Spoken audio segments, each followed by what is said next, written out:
So let's just jump right into it. Today in this explainer, we're breaking down an absolute masterclass in psychological tension. We're looking at the anatomy of a twist, specifically deconstructing the infamous RE Colony ghost story. It's a tale about a late-night rickshaw ride and how the author completely manipulates what we expect just to deliver this truly unforgettable bait and switch. I mean, just picture this for a second. You're driving late at night. You glance up into your rearview mirror and your passenger has just stopped blinking. Like, entirely. Their eyes are completely blood red, the temperature inside your car inexplicably drops below freezing, and they just whisper this terrifying command: walk quietly. Keep driving. That is the exact claustrophobic atmosphere we're dealing with today. The source material doesn't hold back. It just plunges us straight into this nightmare. So how do we get there? Phase 1, an ordinary final ride. The sheer genius of this story is that it doesn't actually start with the terror. We start on a totally flat, ordinary plane. We're introduced to Mohan. He's just a hard-working rickshaw driver looking for one last fare. You know, just wanting to end a good day's work and go home to his family. But then, notice the stark contrast here. Mohan's passenger, Reshma, directs him to RE Colony. And just like that, we are instantly yanked from the bustling, safe, well-lit streets of Mumbai right into this desolate, freezing environment. If you don't know, RE is absolutely infamous in local lore. It's heavily forested, notoriously dark, basically an endless, pitch-black maze where your headlights barely make a dent in the dark, and the trees literally look like monsters waiting to grab you. Watch how the tension builds here, chronologically. Step 1, entering the pitch-black forest. Step 2, as Mohan actually begs to let her out because he's terrified of the legends, the environment actively turns against him. We get this sudden, unnatural drop in temperature to below freezing. And then, Step 3, he looks in the mirror. Reshma is hitting him with this unblinking, red-eyed stare. When she screams at him to drive, her voice literally shakes the roof of the rickshaw.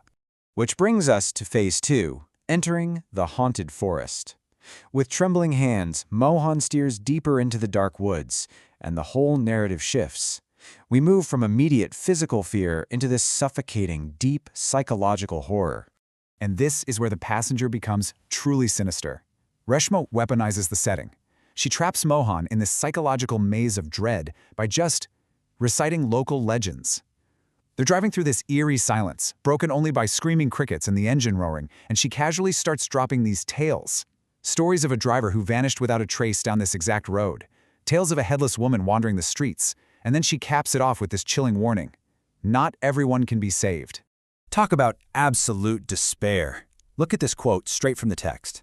If I go inside, as she says, I'll die, and if I don't, this witch will kill me right here. This perfectly captures the trap. It entirely convinces us, the audience, that Mohan is just a helpless victim caught in a fatal dilemma. I mean, he's sweating profusely in the freezing cold, his heart's pounding, and he's utterly convinced he's driving straight to his own funeral, guided by a demon in the back seat. But then, Phase 3, a cruel, eerie joke. Just as the tension reaches its absolute breaking point, the author pulls the rug right out from under us.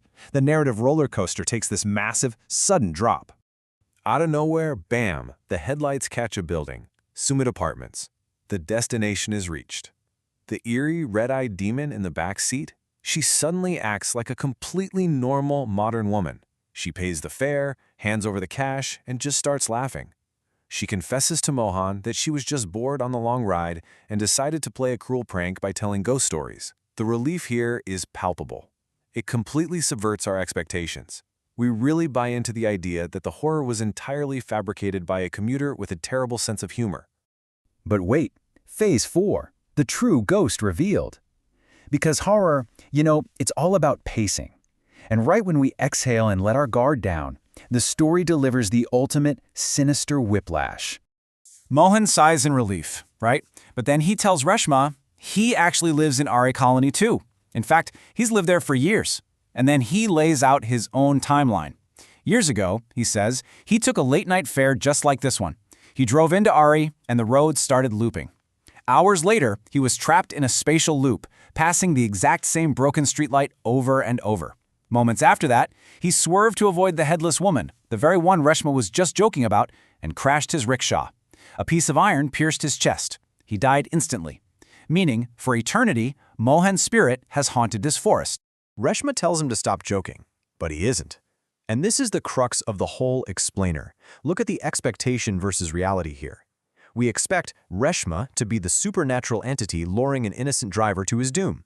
Society conditions us to fear the mysterious passenger on a dark road. But the reality? Mohan died years ago. He is the actual ghost, trapping passengers in his rickshaw.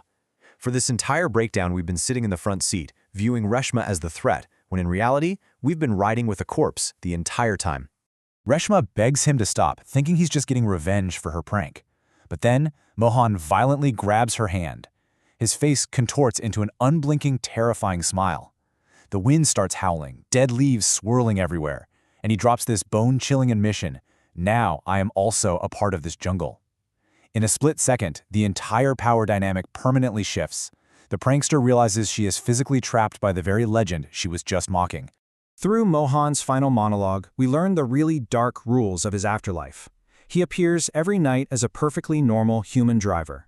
If you're a polite, quiet passenger, he drops you off safely and lets you go free. But he traps those who play cruel games with him forever. It's this horrifying final realization.